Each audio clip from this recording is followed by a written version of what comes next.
The day I moved into my new neighborhood, I was greeted not by warm cookies or friendly smiles, but by a laminated copy of the HOA rules shoved under my windshield wiper. It was like being handed a Bible at the gates of hell. I remember staring at the list of regulations typed in Comic Sans, no less, and thinking, this is it. This is where joy comes to die. But hey, I'm adaptable. I figured I'd play along, keep my lawn trimmed to precisely 2.5 inches, and avoid eye contact with anyone who looked like they might own a clipboard. Little did I know, my first real encounter with the HOA would involve a parking spot and a woman named Karen, a name so fitting it felt like destiny. Karen wasn't just a neighbor, she was the self-appointed sheriff of this suburban wasteland.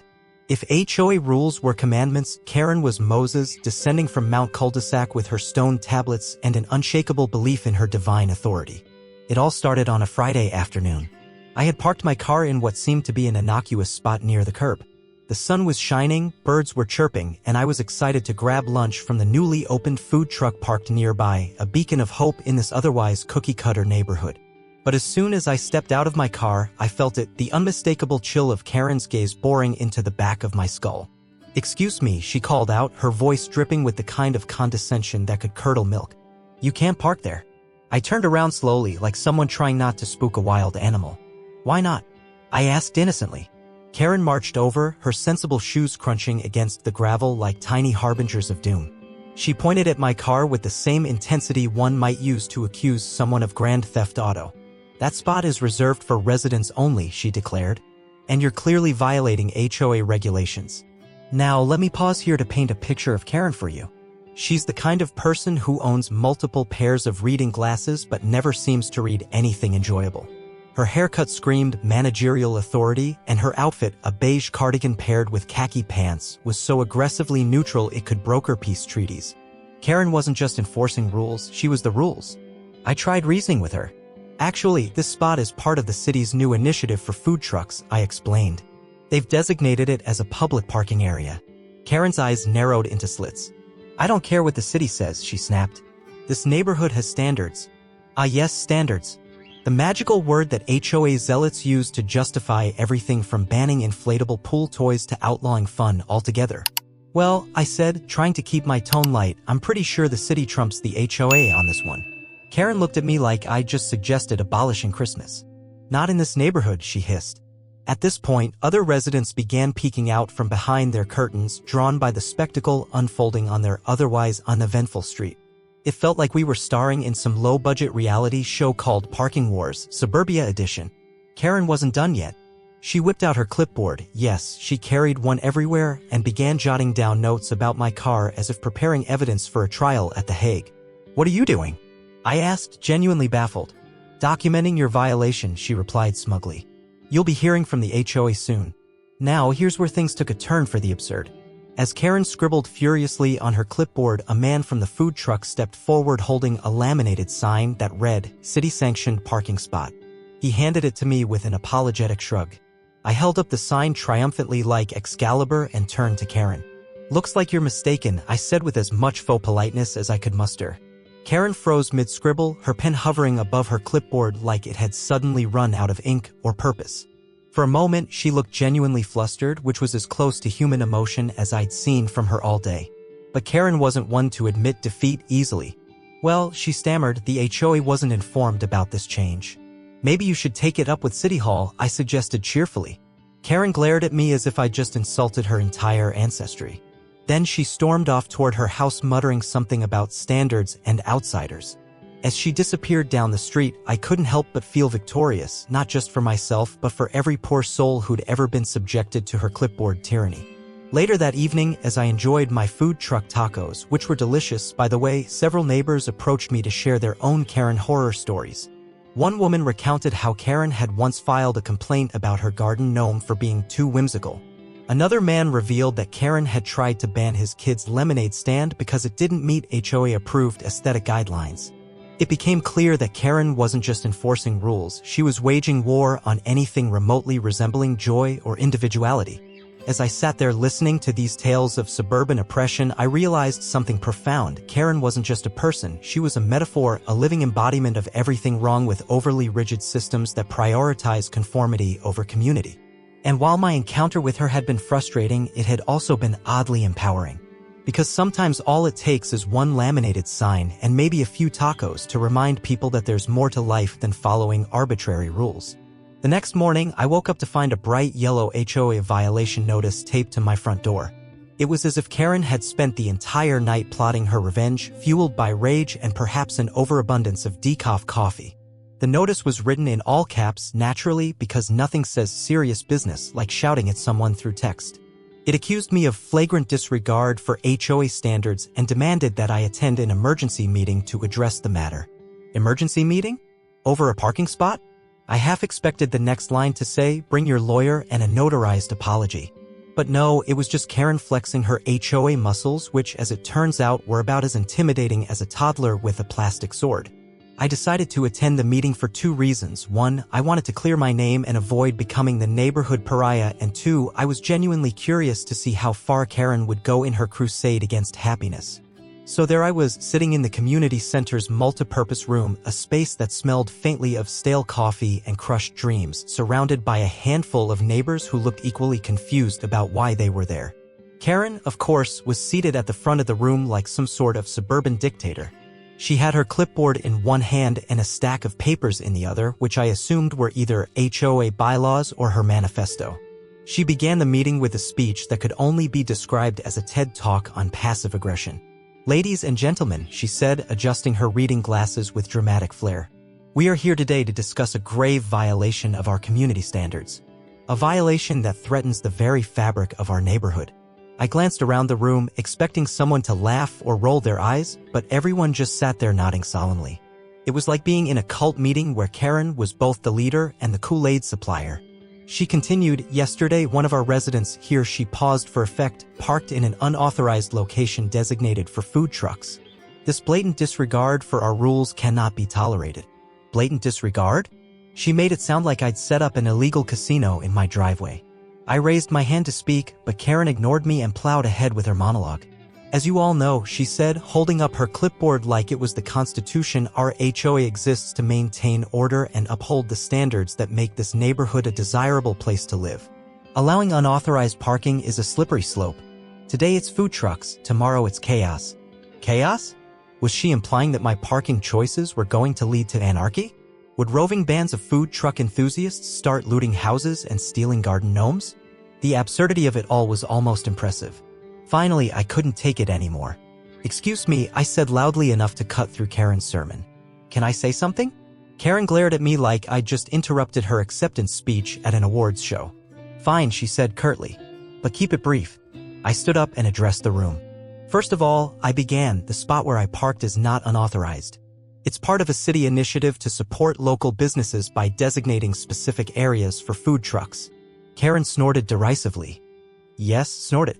Like some sort of cartoon villain who'd just been told their evil plan had a plot hole. I pressed on.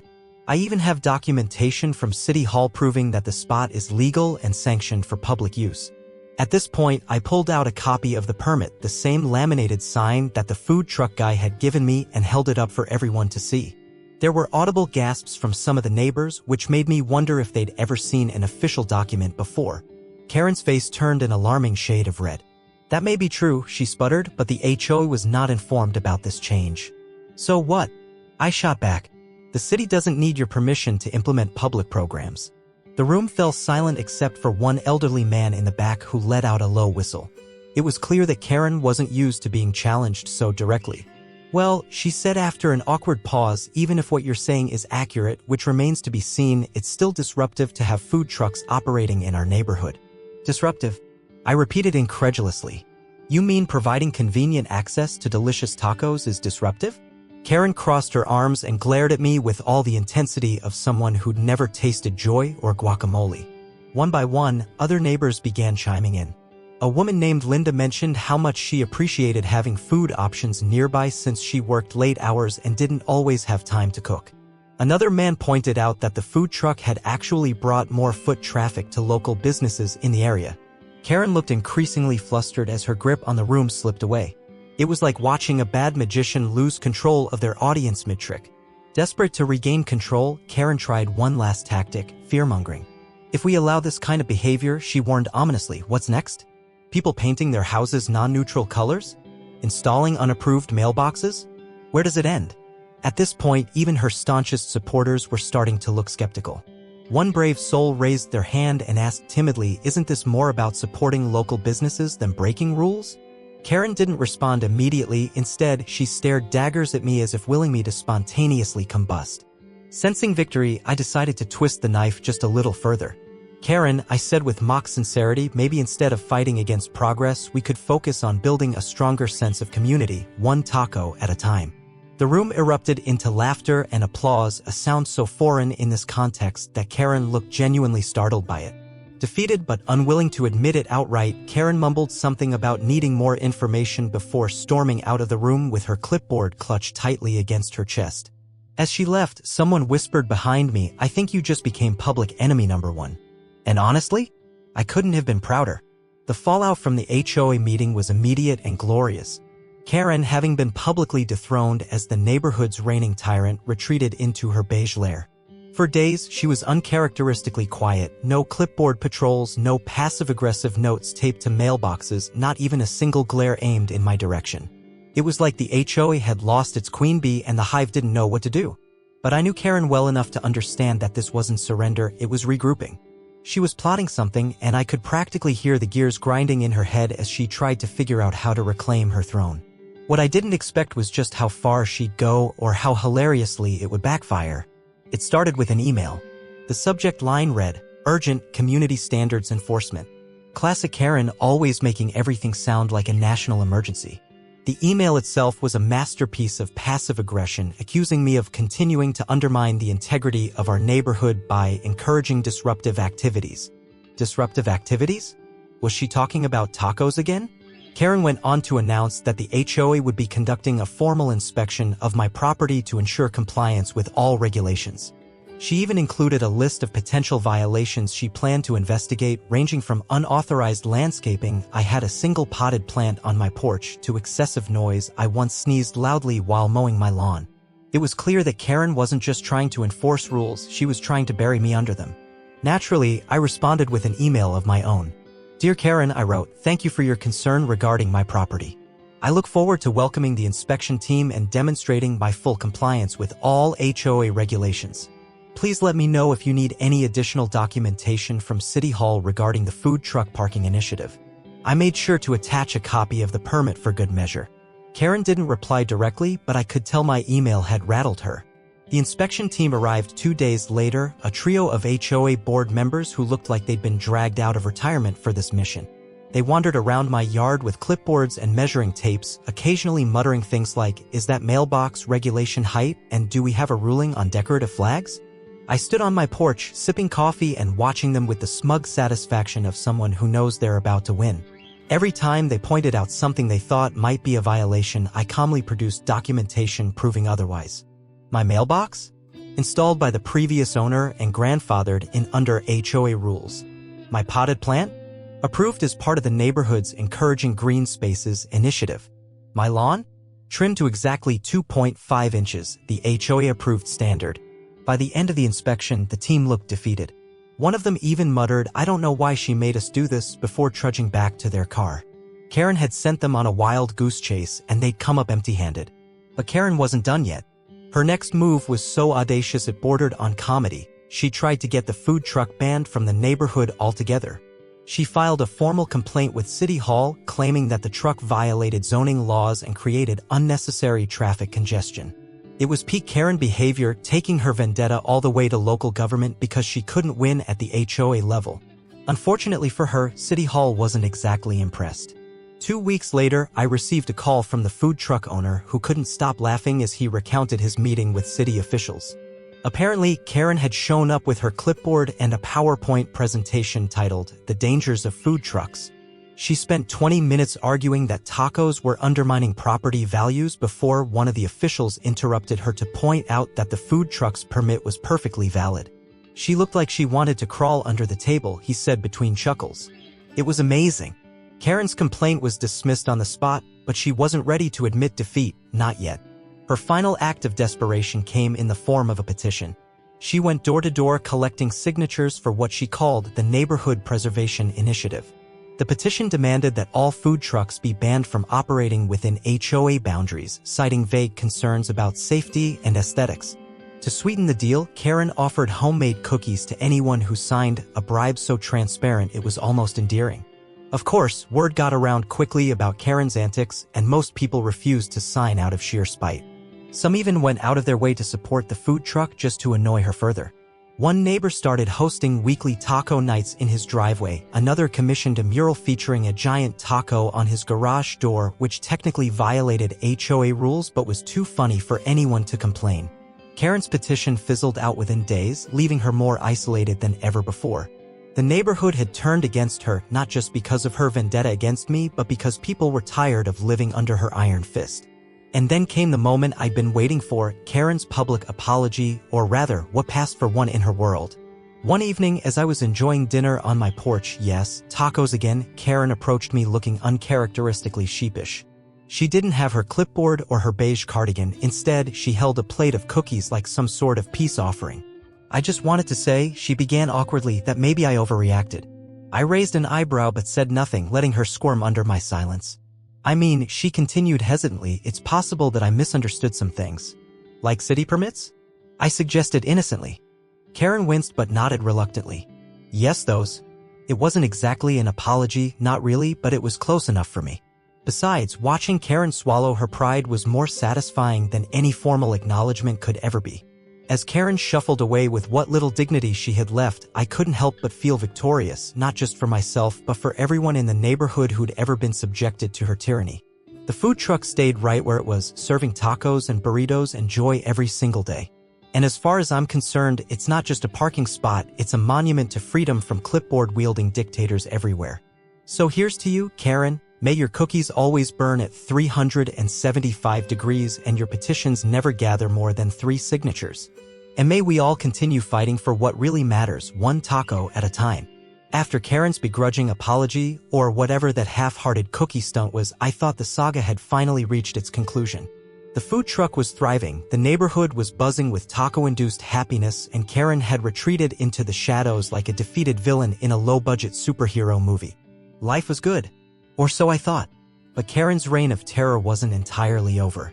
You see, while she had lost the battle for the food truck spot, she hadn't given up her favorite pastime, micromanaging the lives of everyone within a 5-mile radius. It wasn't long before she found a new target, my mailbox. Yes, my mailbox. The same mailbox that had passed the HOA inspection with flying colors. Apparently, Karen had decided that it wasn't aesthetically harmonious with the rest of the neighborhood. Never mind that half the mailboxes on the street were chipped, leaning at odd angles, or decorated with tacky seasonal wreaths. Mine was now public enemy number 1. One morning, I woke up to find yet another HOA violation notice taped to it, this time accusing me of non-compliance with design standards. Design standards? It's a mailbox, not an architectural marvel. But Karen wasn't going to let logic get in the way of her vendetta. I decided to fight fire with fire, or more accurately, pettiness with pettiness. If Karen wanted to wage war over my mailbox, I would give her a battle she'd never forget. Step 1. Research. I spent hours combing through the HOA bylaws until I found a loophole that allowed creative expression in mailbox design as long as it didn't obstruct mail delivery. Armed with this knowledge, I set out to create the most obnoxiously creative mailbox the neighborhood had ever seen. Step 2. Execution. I enlisted the help of my artist friend Dave, who specializes in absurd sculptures. Together, we transformed my mailbox into a masterpiece, a giant taco-shaped structure complete with lettuce and cheese detailing. It was glorious. It was ridiculous. It was everything Karen hated. When Dave finished installing it, I stood back and admired our work. The taco mailbox gleamed in the sunlight like a beacon of defiance, a symbol of resistance against suburban tyranny. Predictably, Karen lost her mind. She stormed over to my house within minutes of spotting it, clipboard in hand and fury etched across her face. "What is that?" she demanded, pointing at the taco mailbox like it was some kind of alien invasion. "It's my new mailbox," I replied calmly. "That is not regulation," she screeched. "Actually," I said, pulling out a highlighted copy of the bylaws, "it falls under creative expression. As long as it doesn't obstruct mail delivery, and it doesn't, it's perfectly legal." Karen snatched the document from my hand and scanned it furiously. Her face contorted into a mix of disbelief and rage as she realized she had no grounds to complain. "This is unacceptable," she spat. "Unacceptable to you," I corrected her. "Perfectly acceptable to the HOA." Karen stomped off without another word, but I knew this wasn't over. She'd been humiliated yet again, and there was no way she'd let me win without trying something drastic. Sure enough, Karen launched a campaign to ban non-traditional mailboxes from the neighborhood entirely. She called an emergency HOA meeting, her favorite pastime, and tried to rally support for her cause. The meeting was pure chaos. Half the attendees were laughing at Karen's obsession with my taco mailbox, the other half were too busy discussing their own plans for creative mailboxes now that they knew it was allowed. One neighbor suggested turning their mailbox into a miniature lighthouse, another wanted theirs shaped like a flamingo. Karen's proposal was met with overwhelming resistance, not just because people liked my taco mailbox, but because they were tired of her constant meddling. By the end of the meeting, her motion had been voted down by a landslide. With her campaign in shambles and her reputation in tatters, Karen finally gave up for real this time. She stopped attending HOA meetings altogether and retreated into full-on hermit mode. The clipboard disappeared, the beige cardigan was replaced by sweatpants, and for weeks, nobody saw or heard from her. Meanwhile, my taco mailbox became a neighborhood icon. People started taking selfies with it and posting them online under hashtags like #TacoMailbox and #HOARebellion. The food truck even added a special menu item called the Mailbox Taco in honor of my victory. In hindsight, this whole ordeal taught me two important lessons. 1. Never underestimate how far someone will go to enforce arbitrary rules, and 2. Tacos really do bring people together, even when they're made out of fiberglass. So here's my advice to anyone dealing with their own suburban dictator: don't back down. Whether it's parking spots or mailboxes or garden gnomes, stand your ground and fight for what matters, even if what matters is just having a little fun in an otherwise overly controlled world. And if you ever find yourself facing off against someone like Karen, build yourself a taco mailbox and watch them crumble under the weight of their own absurdity. Thanks for sticking around for this wild ride. If you enjoyed hearing about Karen's downfall, and let's be honest, who wouldn't, make sure to like, share, comment, and subscribe for more tales of suburban drama and petty revenge.